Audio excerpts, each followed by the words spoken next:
Lei nº 8.245, de 18 de outubro de 1991.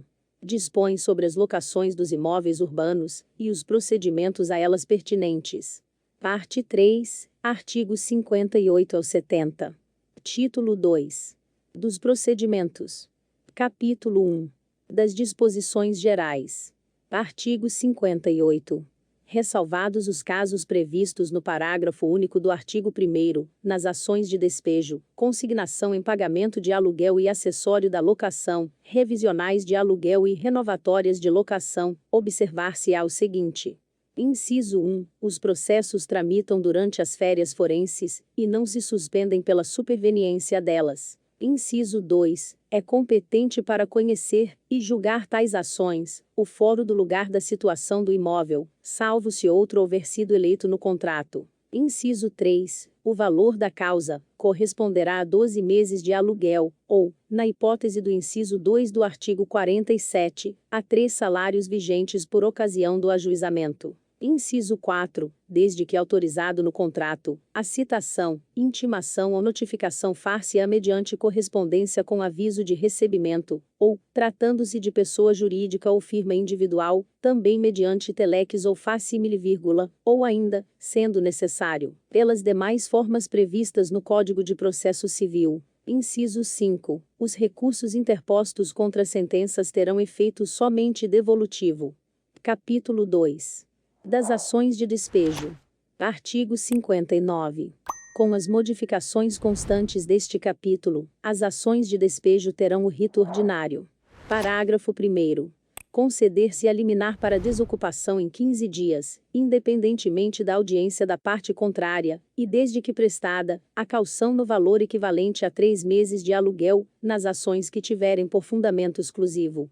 Inciso 1. O descumprimento do mútuo acordo. Artigo 9º, inciso 1, celebrado por escrito e assinado pelas partes, e por 2 testemunhas, no qual tenha sido ajustado o prazo mínimo de 6 meses para desocupação, contado da assinatura do instrumento. Inciso 2. O disposto no inciso 2 do artigo 47, havendo prova escrita da rescisão do contrato de trabalho, ou sendo ela demonstrada em audiência prévia. Inciso 3. O término do prazo da locação para temporada, tendo sido proposta ação de despejo em até 30 dias após o vencimento do contrato. Inciso 4. A morte do locatário sem deixar sucessor legítimo na locação, de acordo com o referido no inciso 1 do artigo 11, permanecendo no imóvel pessoas não autorizadas por lei. Inciso 5. A permanência do sublocatário no imóvel, extinta locação, celebrada com o locatário. Inciso 6. O disposto no inciso 4 do artigo 9º, havendo a necessidade de se produzir reparações urgentes no imóvel, determinadas pelo poder público, que não possam ser normalmente executadas com a permanência do locatário, ou, podendo, ele se recuse a consenti-las. Inciso 7. O término do prazo notificatório previsto no parágrafo único do artigo 40, sem apresentação de nova garantia apta a manter a segurança inaugural do contrato. Inciso 8. O término do prazo da locação não residencial, tendo sido proposta ação em até 30 dias do termo, ou do cumprimento de notificação comunicando o intento de retomada. Inciso 9. A falta de pagamento de aluguel e acessórios da locação no vencimento, estando o contrato desprovido de qualquer das garantias previstas no artigo 37, por não ter sido contratada, ou em caso de extinção ou pedido de exoneração dela, independentemente de motivo. Parágrafo 2º. Qualquer que seja o fundamento da ação, dar-se-á ciência do pedido aos sublocatários, que poderão intervir no processo como assistentes. Parágrafo 3º. No caso do inciso 9 do parágrafo 1º deste artigo, poderá o locatário evitar a rescisão da locação, e elidir a liminar de desocupação, se, dentro dos 15 dias concedidos para a desocupação do imóvel, e independentemente de cálculo, efetuar depósito judicial que contemple a totalidade dos valores devidos, na forma prevista no inciso 2 do artigo 62. Artigo 60. Nas ações de despejo fundadas no inciso 4 do artigo 9º, inciso 4 do artigo 47 e inciso 2 do artigo 53, a petição inicial deverá ser instruída com prova da propriedade do imóvel, ou do compromisso registrado. Artigo 61. nas ações fundadas no parágrafo 2º do artigo 46, e nos incisos 3 e 4 do artigo 47, se o locatário, no prazo da contestação, manifestar sua concordância com a desocupação do imóvel, o juiz acolherá o pedido fixando prazo de 6 meses para a desocupação, contados da citação, impondo ao vencido a responsabilidade pelas custas e honorários advocatícios de 20% sobre o valor dado à causa. Se a desocupação ocorrer dentro do prazo fixado, o réu ficará isento dessa responsabilidade. Caso contrário, será expedido mandado de despejo. Artigo 62. Nas ações de despejo fundadas na falta de pagamento de aluguel e acessórios da locação, de aluguel provisório, de diferenças de aluguéis, ou somente de quaisquer dos acessórios da locação, observar-se-á o seguinte. Inciso 1. O pedido de rescisão da locação poderá ser cumulado com o pedido de cobrança dos aluguéis e acessórios da locação. Nesta hipótese, citar-se-á o locatário, para responder ao pedido de rescisão, e o locatário e os fiadores, para responderem ao pedido de cobrança, devendo ser apresentado, com a inicial, cálculo discriminado do valor do débito. Inciso 2. O locatário e fiador poderão evitar a rescisão da locação efetuando, no prazo de 15 dias, contado da citação, o pagamento do débito atualizado, independentemente de cálculo e mediante depósito judicial, incluídos: a. Os aluguéis e acessórios da locação, que vencerem até a sua efetivação. b. As multas ou penalidades contratuais, quando exigíveis. c. Os juros de mora. d. As custas e os honorários do advogado do locador, fixados em 10% sobre o montante devido, se do contrato não constar disposição diversa.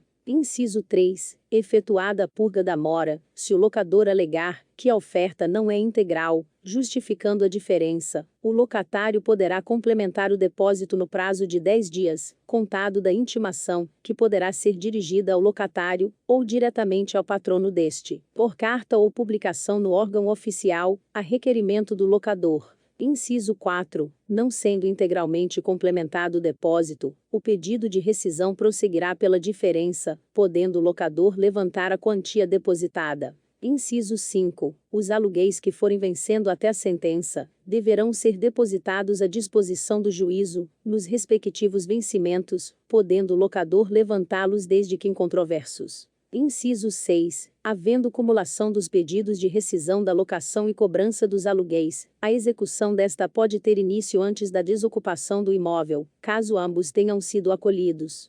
Parágrafo único. Não se admitirá a emenda da mora, se o locatário já houver utilizado essa faculdade nos 24 meses imediatamente anteriores à propositura da ação. Artigo 63. Julgada procedente a ação de despejo, o juiz determinará a expedição de mandado de despejo, que conterá o prazo de 30 dias para desocupação voluntária, ressalvado o disposto nos parágrafos seguintes. Parágrafo 1º.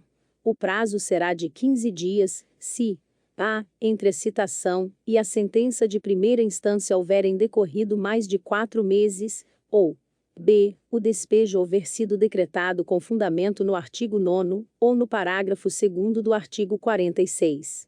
Parágrafo 2º. Tratando-se de estabelecimento de ensino autorizado e fiscalizado pelo poder público, respeitado o prazo mínimo de 6 meses, e o máximo de 1 ano, o juiz disporá de modo que a desocupação coincida com o período de férias escolares. Parágrafo 3º. Tratando-se de hospitais, repartições públicas, unidades sanitárias oficiais, asilos, estabelecimentos de saúde e de ensino autorizados e fiscalizados pelo poder público, bem como por entidades religiosas devidamente registradas, e o despejo for decretado com fundamento no inciso 4 do artigo 9º, ou no inciso 2 do artigo 53, o prazo será de 1 ano, exceto no caso em que entre a citação e a sentença de primeira instância houver decorrido mais de 1 ano, hipótese em que o prazo será de 6 meses. Parágrafo 4º. A sentença que decretar o despejo, fixará o valor da caução para o caso de ser executada provisoriamente. Artigo 64. Salvo nas hipóteses das ações fundadas no artigo 9º, a execução provisória do despejo dependerá de caução não inferior a 6 meses nem superior a 12 meses do aluguel, atualizado até a data da prestação da caução. Parágrafo 1º. a caução poderá ser real ou fidejussória, e será prestada nos autos da execução provisória. Parágrafo 2º. Ocorrendo a reforma da sentença, ou da decisão que concedeu liminarmente o despejo, o valor da caução reverterá em favor do réu, como indenização mínima das perdas e danos, podendo este reclamar, em ação própria, a diferença pelo que a exceder. Artigo 65.